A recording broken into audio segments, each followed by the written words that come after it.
Hello and welcome to Caving Chronicles, the place where you can immerse yourself in some of the most chilling caving, cave diving, and mining disasters of all time. These videos are perfect for everyone, whether you are listening before bed or during general day-to-day life. So grab some snacks and a beverage and listen in as we take a deep dive into the underground disasters of recent years. Part of northern Tasmania, alongside the picturesque Tamar River, lies the small town of Beaconsfield, a place steeped in rich mining history and tales of resilience. This unassuming settlement became the site of one of Australia's most remarkable mining stories, spanning nearly 150 years of triumph, tragedy, and unwavering spirit. The story of the Beaconsfield gold mine begins in 1847, when alluvial gold was first discovered in the area. However, it wasn't until July 1877 that the true potential of Beaconsfield was realized. William and David Daly, two enterprising brothers, stumbled upon a rich quartz reef they named the Tasmania Reef. This discovery ignited a gold rush, transforming the sleepy hamlet of Brandy Creek, as Beaconsfield was then known, into a bustling mining town. By October 1877, the Tasmania Gold Mining and Quartz Crushing Company was formed, marking the beginning of large-scale mining operations. The Tasmania gold mine quickly became the jewel in Tasmania's mining crown. Between 1877 and 1914, it produced a staggering 854,600 ounces of gold, valued at £3,612,608, an astronomical sum for the time. This represented approximately 30% of Tasmania's total gold production. The mine's success attracted fortune seekers from far and wide. By 1881, Beaconsfield's population had swelled to 1,520, making it the largest mining district in Tasmania. The town boomed, with grand buildings and bustling streets testifying to the wealth flowing from beneath the earth. However, mining in the late 19th century was fraught with challenges. The Tasmania mine faced constant battles against flooding, with intermittent bursts of water threatening operations. The mine owners invested heavily in pumping equipment, some of which were groundbreaking feats of engineering for the time.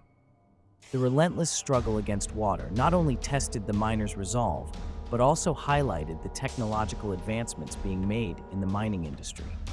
Despite its rich yields, the Tasmania gold mine couldn't escape the economic and social pressures of the early 20th century. In 1914, amid rising wage demands, labor shortages, and the outbreak of World War I, the mine was forced to close its doors. The pumps were switched off, and the shafts, which had been sunk to a depth of 450 meters, slowly filled with water. For many, it seemed the golden era of Beaconsfield had come to an end, leaving the town to grapple with the economic fallout and loss of livelihood. For decades, the flooded mine lay dormant, a silent reminder of Beaconsfield's former glory.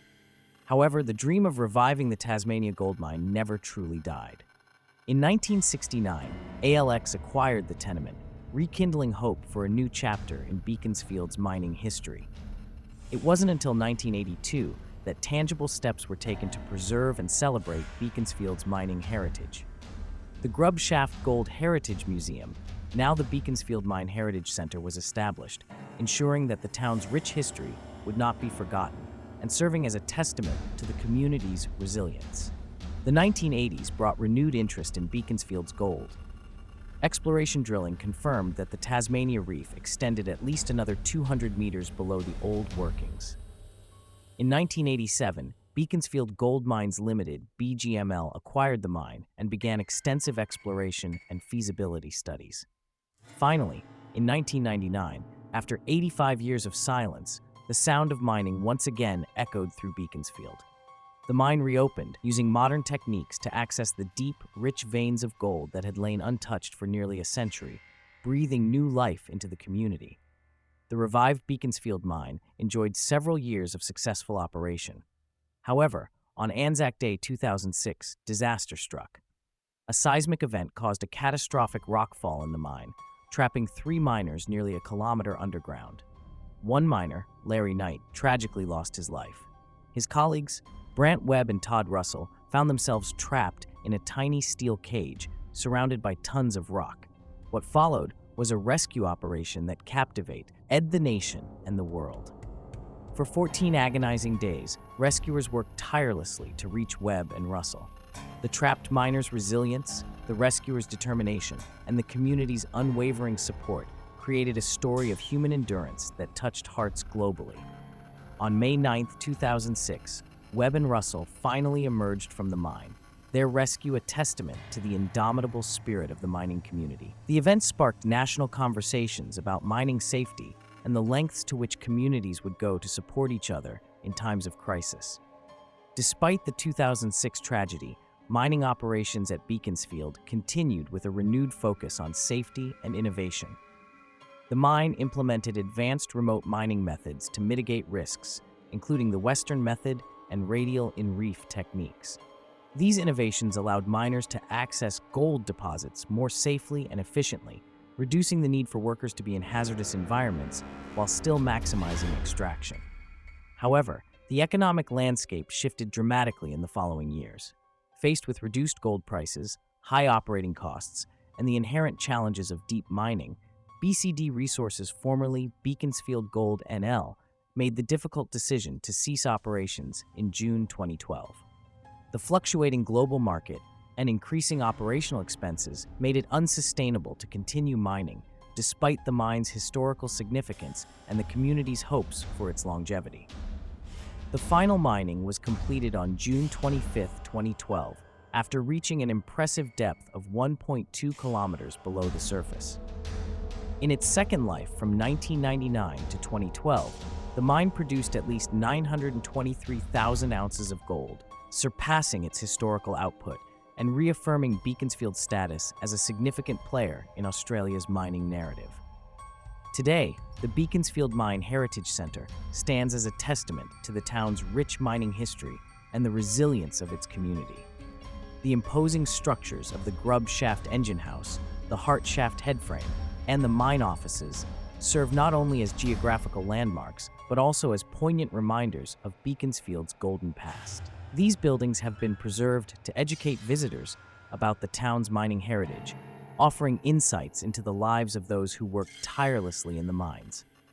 In July 2020, the Tasmania Gold Mine site and the Beaconsfield Mine Heritage Centre were added to the Tasmanian Heritage Register, ensuring that this important part of Australia's mining history will be preserved for future generations.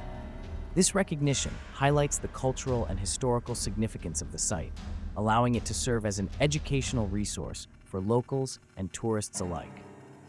The story of the Beaconsfield Gold Mine is one of boom and bust, of triumph and tragedy. It's a tale of human ingenuity, perseverance, and the enduring lure of gold. From its discovery in 1877 to its final closure in 2012, the Tasmania Gold Mine has left an indelible mark on the landscape and the people of Beaconsfield, shaping a community and contributing to the broader narrative of Australia's mining heritage. As visitors walk through the Heritage Centre, they are greeted by exhibits that detail the lives of miners, the technological advancements in mining practices, and the community's response to both prosperity and disaster. Oral histories and personal stories from miners and their families are shared, preserving the legacy of those who contributed to the town's rich history.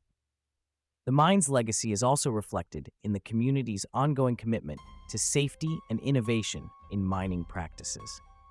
Local organizations and educational institutions collaborate to promote awareness of mining safety, ensuring that the lessons learned from past tragedies are not forgotten. The Beaconsfield Mine serves as a reminder of the risks associated with mining and the importance of community support during times of crisis.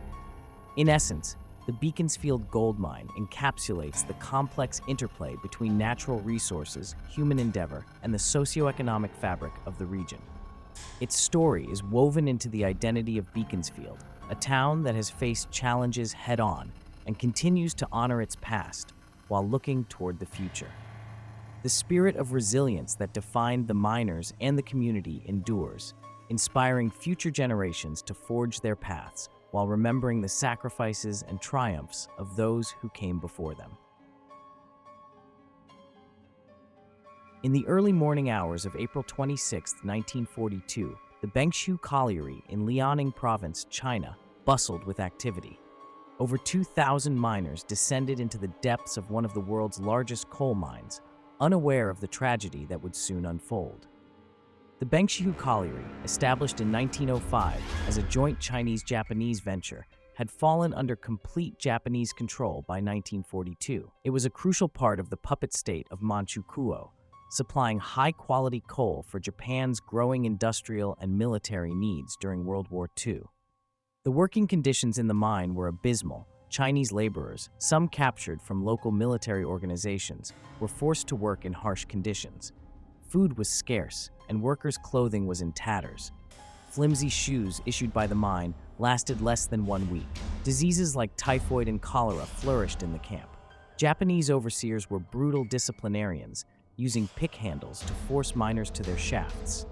The mine was surrounded by a guarded perimeter, preventing escape. On that Sunday morning, most of the Japanese management had the day off, while about 2,000 miners toiled underground. At around 2:30 p.m., disaster struck. The mine suddenly lost electricity, shutting down the crucial ventilation fans. For over 2 hours, toxic gases accumulated in the vast underground complex. At approximately 10:30 p.m., a massive explosion rocked the colliery. A spark from machinery had ignited a deadly mixture of coal dust and gas, sending a fireball racing through the tunnels.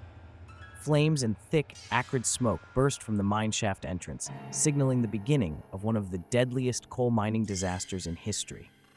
Panic ensued as news of the explosion spread. Families of the miners rushed to the site, their faces etched with fear and desperation. However, they were met with a wall of Japanese guards who had quickly cordoned off the area. In a chilling move, the authorities erected an electric fence to keep anxious spectators at bay. In a decision that would prove catastrophic, the Japanese administrators chose to seal the mine and cut off ventilation in an attempt to extinguish the fire. This action trapped hundreds of surviving miners in the toxic environment, leaving them to face a slow and agonizing death.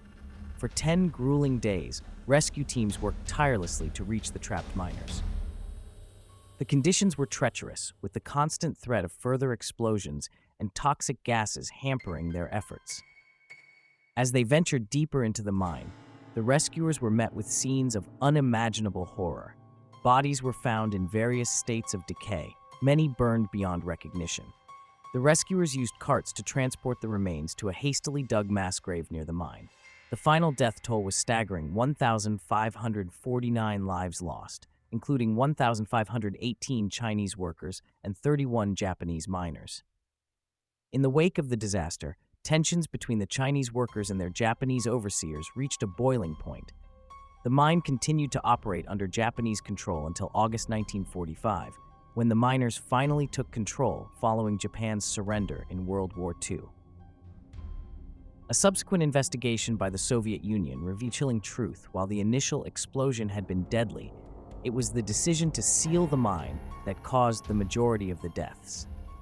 Hundreds of miners who had survived the blast ultimately succumbed to suffocation and carbon monoxide poisoning. The Bengshihu Colliery disaster stands as a stark reminder of the dangers faced by miners and the importance of workplace safety.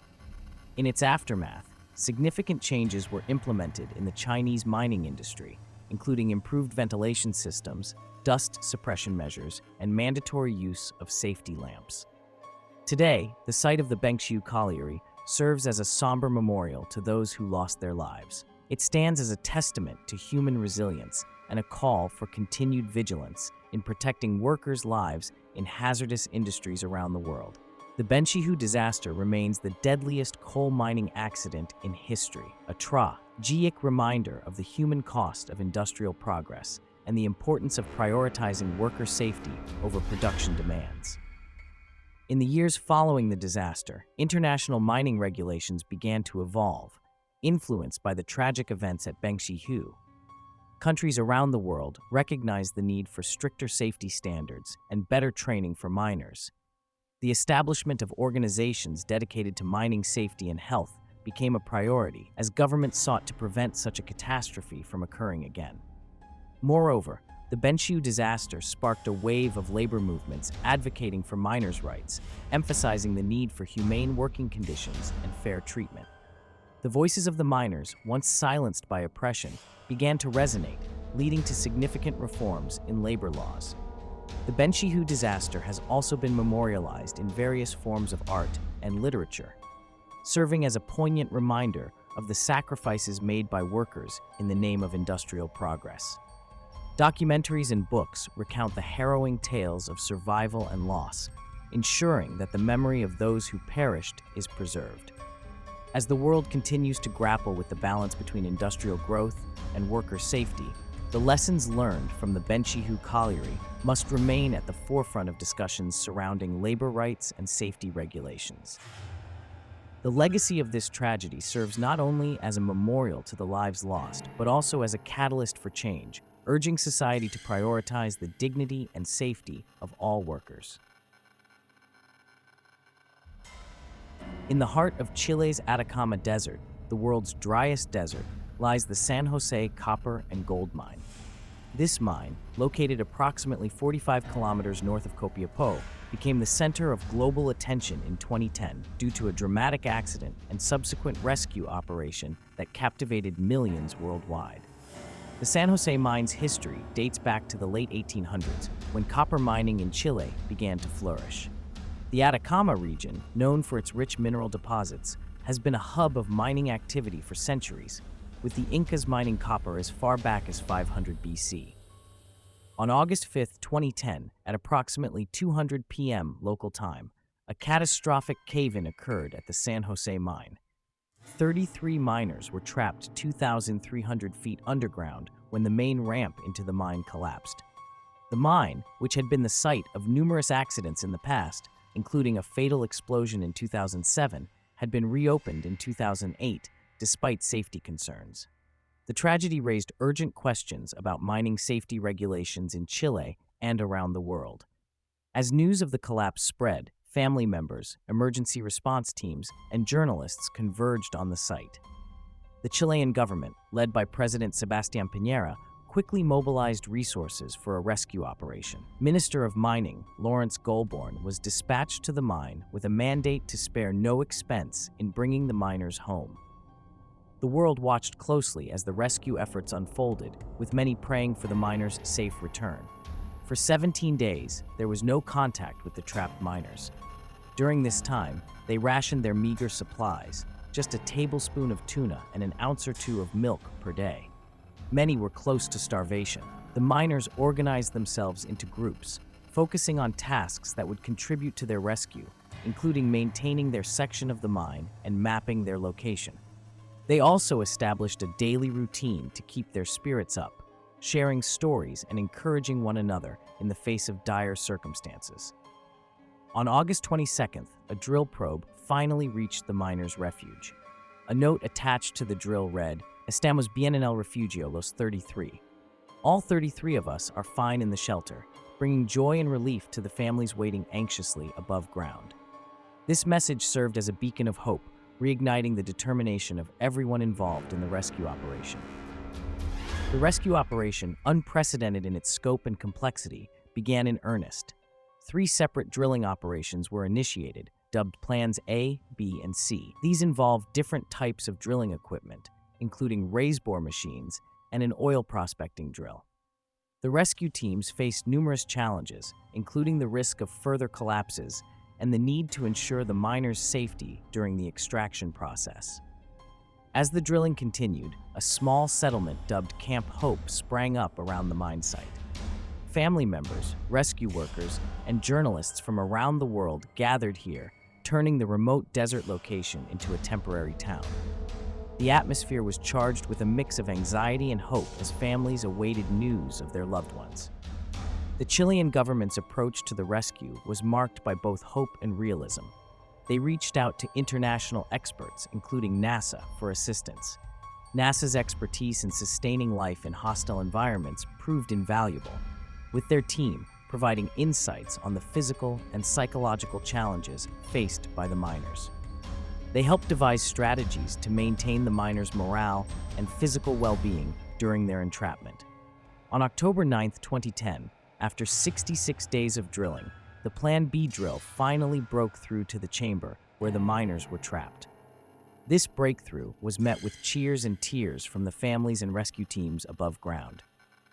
2 days later, a specially designed rescue capsule named Phoenix was ready to bring the miners to the surface. The capsule was engineered to withstand the harsh conditions of the mine and ensure the safe transport of the miners. The rescue operation began late on October 12th. One by one, each miner was strapped into the Phoenix capsule and raised through the narrow rescue shaft. As each miner emerged, they were greeted by cheering crowds, emotional family reunions, and a worldwide audience watching the events unfold on television. The sight of each miner emerging from the darkness into the light was a powerful symbol of hope and resilience. The last miner, shift supervisor Luis Orzua, was brought to the surface at 9:55 p.m. on October 13th, marking the successful conclusion of the 69-day ordeal. President Piñera was present to greet each miner as they emerged, leading the assembled crowd in singing the Chilean national anthem when the rescue was complete. The emotional reunions and celebrations were broadcast globally, uniting people in a shared sense of relief and joy. The San Jose mine rescue stands as a testament to human resilience, international cooperation, and the power of hope in the face of seemingly insurmountable odds. It showcased the best of human ingenuity and determination, bringing together experts from various fields to achieve what many had thought impossible. The successful rescue operation not only saved lives, but also highlighted the importance of investing in mining safety and emergency preparedness. Today, the rescue capsule and other artifacts from the operation are preserved in museums, serving as reminders of this extraordinary event.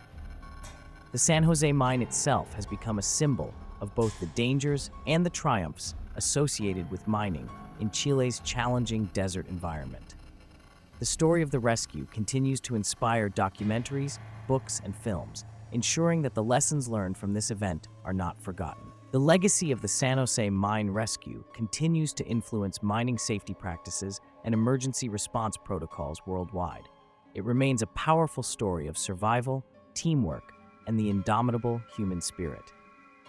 The miners' ordeal and their eventual rescue sparked discussions about the need for stricter safety regulations in the mining industry, leading to reforms aimed at preventing such disasters in the future. As the world reflects on the San Jose mine rescue, it serves as a poignant reminder of the strength of the human spirit and the lengths to which people will go to support one another in times of crisis. The resilience displayed by the miners, their families, and the rescuers exemplifies the profound impact of hope and solidarity in overcoming adversity. The Oaks Colliery disaster, a tragic tale of England's worst mining catastrophe. On a cold December morning in 1866, the small mining town of Hoyle Mill near Barnsley, Yorkshire, was about to face an unimaginable tragedy. The Oaks Colliery, a coal mine that had been in operation for many years, was bustling with activity as over 340 men and boys descended into its depths to begin their shifts. It was December 12, 1866, and the air was crisp with winter's chill. Families bid farewell to their loved ones, unaware that for many, it would be the last time they'd see them alive. The miners, equipped with their tools and lamps, made their way down the shaft, 283 yards deep, to the Barnsley seam. As the day progressed, the miners worked tirelessly, extracting coal from the earth. The Oaks Colliery was known to be a fiery mine, with high concentrations of fire damp, a dangerous mixture of methane and other gases. Despite this, the miners pressed on, their livelihoods dependent on the black gold they extracted. At approximately 1:15 p.m., the relative quiet of the mine was shattered by a tremendous explosion. The force of the blast was so powerful that it sent a plume of smoke, burning timbers and stones erupting from the shaft too. On the surface, the scene was described as being like a volcano. The explosion's impact was felt far beyond the mine itself.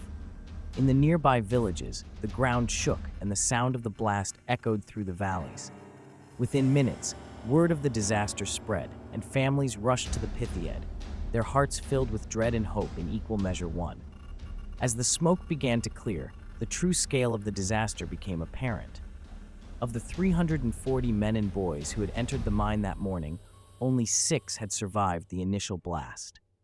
The death toll stood at a staggering 334, but the tragedy was far from over. Brave volunteers, many of them family members of the trapped miners, immediately began rescue efforts. They descended into the smoldering pit, risking their own lives in the hope of finding survivors. The air was thick with toxic gases, and the risk of further explosions loomed large. As dawn broke on December 13th, the rescue efforts were still underway. However, fate had a cruel twist in store. At around 9 a.m., a second explosion, even more powerful than the first, ripped through the mine. This blast claimed the lives of 27 rescuers who were still underground, bringing the total death toll to 3,614. The force of this second explosion was so great that it forced the abandonment of all further rescue attempts. The mine was sealed, becoming a tomb for those still trapped inside. The Oaks Colliery disaster devastated the local community. Entire streets in Hoyle Mill lost almost all of their adult male population in a single afternoon. Wives became widows, children were left fatherless, and the very fabric of the community was torn apart. The scale of the tragedy was unprecedented. It remains to this day the worst mining disaster in England's history. The impact on Barnsley and the surrounding areas was profound and long-lasting. In the weeks and months that followed, investigations were launched to determine the cause of the disaster. The inquest, however, was unable to conclusively identify the source of the initial ignition. Some survivors reported an exceptionally violent blast just before the main explosion, possibly caused by blasting near the Barnsley seam, which may have ignited pockets of fire damp. The disaster led to increased scrutiny of mining practices and safety measures. Mining associations pointed to failures in the inspection regime and slow changes to underground conditions by the mine's owners. The tragedy highlighted the ever-present danger of fire damp in the mines, especially in the notoriously fiery seams of the Barnsley region. Over 2 years after the disaster, recovery efforts continued. By October 1869, 190 bodies had been recovered and identified, leaving 170 still entombed in the Mine 1. The process of recovery and identification was a grim and heartbreaking task for the Millies and the community. Today, more than 150 years later, the Oaks Colliery disaster stands as a somber reminder of the dangers faced by miners and the sacrifices made in the pursuit of coal. The site of the colliery, now known as Barnsley, Maine, stands as a memorial to those who lost their lives.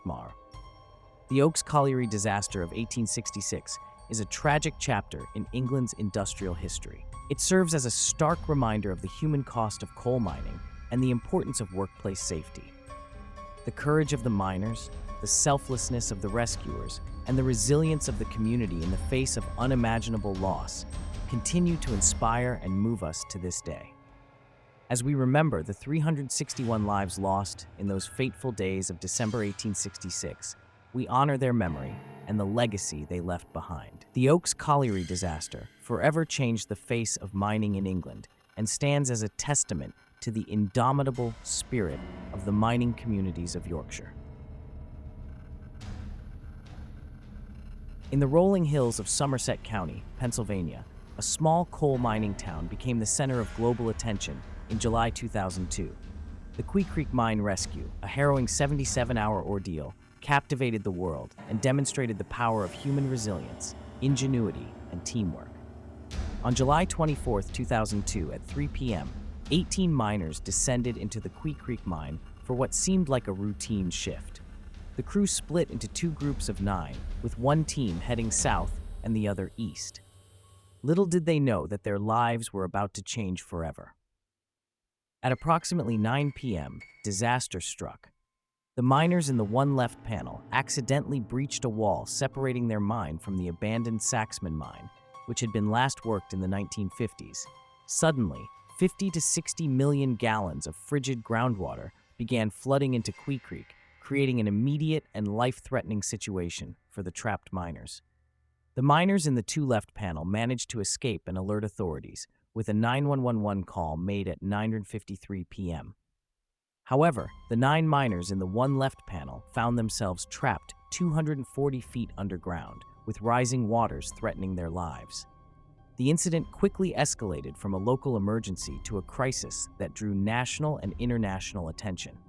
As news of the accident spread, rescue efforts began immediately. By 10:30 p.m., Pennsylvania State Police had secured the mine site, and a press conference was scheduled at the local church, where anxious families gathered for updates. The atmosphere was tense, filled with a mix of hope and despair as loved ones waited for news. The first critical decision came in the early hours of July 25th. Using GPS technology, rescuers pinpointed the most likely location of the trapped miners. At 2:05 a.m., they began drilling a 6.5-inch diameter air hole to provide ventilation to the miners. This was a crucial step, as the air quality underground was deteriorating rapidly. At 5:30 a.m. on July 25th, the drill broke through, and rescuers heard 9 distinct taps on the drill steel, a signal that all 9 miners were alive. This moment of hope energized the rescue efforts and brought relief to anxious families and onlookers. The tapping was a simple yet powerful affirmation of life, igniting a renewed sense of determination among the rescuers. John Unger, one of the trapped miners, later recalled, "That was the best thing, getting fresh air, because the air was getting pretty bad at that point due to carbon monoxide coming out of the old mine." The miners knew they had to stay strong, as their survival depended on both their physical endurance and mental fortitude. As rescue efforts intensified, the miners faced grave dangers. The water level continued to rise, coming within 70 feet of their location. Some miners began writing farewell letters to their families, fearing the worst. The psychological toll of the situation weighed heavily on them, but they also found strength in each other, sharing stories and memories to keep their spirits up. The rescuers faced numerous challenges. They had to pump out millions of gallons of water to prevent the air pocket from collapsing while simultaneously drilling a larger rescue shaft. A super drill was brought in to create a 30-inch wide rescue hole, a task that required precision and expertise under immense pressure.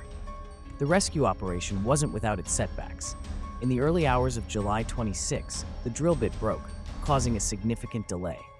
Undeterred, the team began drilling at a second location while working to remove the broken bit. Rescuers worked around the clock, fueled by coffee and determination, as they navigated the complexities of the mine structure. Throughout the ordeal, innovative solutions were devised.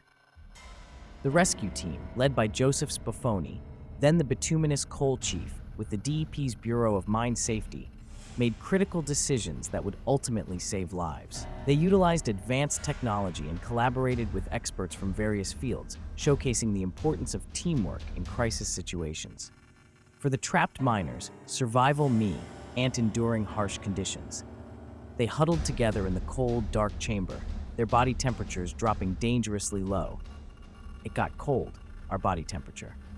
Whoever was the coldest, we laid on top of them to try to keep warm," Unger recounted. "We were totally soaked. There was nothing dry." The camaraderie among the miners became their lifeline, as they shared whatever little resources they had. The miners rationed what little food and water they had, not knowing how long they would be trapped. They tapped on pipes to communicate with rescuers and maintained hope despite their dire situation.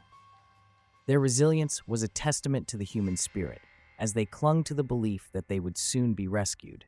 After more than 24 hours of continuous drilling, at 10:15 p.m. on July 27th, the rescue shaft finally broke through to the miners' location. A special two-way communication probe was lowered, now confirming that all 9 miners were still alive. This breakthrough was met with cheers from the rescue teams above ground, who had been anxiously awaiting news. The rescue began in the early hours of July 28th. Using a specially designed rescue capsule, the miners were brought to the surface one by one. The first miner emerged just before 1 a.m., with the last one reaching the surface at 2:45 a.m., giving a triumphant thumbs-up to the cheering crowd. The sight of the miners emerging from the depths was a moment of pure joy and relief for everyone involved. The rescued miners were immediately attended to by a special medical rescue team led by Danny Sacco. Despite concerns about hypothermia, dehydration, and potential injuries, the miners were in surprisingly good condition. These guys were strong men. They were coal miners. They were, I think, mentally and physically equipped to survive, Sacco observed. The resilience and determination of the miners were evident in their recovery, as they expressed gratitude for their rescue. The Quee Creek Mine rescue became a symbol of hope and human perseverance. It led to significant improvements in mine safety regulations and rescue techniques. The site was later dedicated as a state historical site, featuring a large statue of a miner and 9 evergreens honoring each of the rescued men. This memorial serves as a reminder of the bravery displayed during the rescue and the importance of safety in mining operations. For the miners, rescuers, and the community, the experience left an indelible mark. As Bill Arnold, owner of the farm where the rescue took place, put it, "Americans are great people, and if we pull together, we can do great things." The rescue fostered a sense of unity and pride within the community as people from all walks of life came together to support the rescue efforts. The Quee Creek Mine rescue stands as a testament to the indomitable human spirit and the power of collective effort in the face of seemingly insurmountable odds. It remains a story of courage, innovation, and the triumph of hope over despair, inspiring future generations to value resilience and teamwork. Thanks for watching. Please don't forget to subscribe for more digging into the world's most disastrous mining videos. No pun intended. Please leave any recommendations or story ideas you may want to hear in the comments section. And remember, where darkness meets danger, we dig deeper.